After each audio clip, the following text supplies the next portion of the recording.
وحصل فيلم بتقدير عالمي كبير وترشح لجائزة من مهرجان كان السينمائي بفرنسا كأحسن فيلم واقعي متكامل، لأنه مزج بين الصدق في الأداء والعمق في تصوير الأحداث.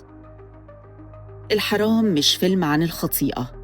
الحرام هنا مش اللي حصل، الحرام الحقيقي هو الفقر والقهر والصمت اللي بيتفرض على الغلابة.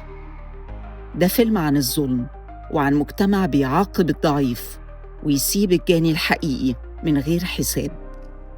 وعشان كده بعد كل السنين دي لسه الحرام مؤلم وصادق ومهم، وواحد من أنقى وأجرأ الأفلام السينمائية المصرية.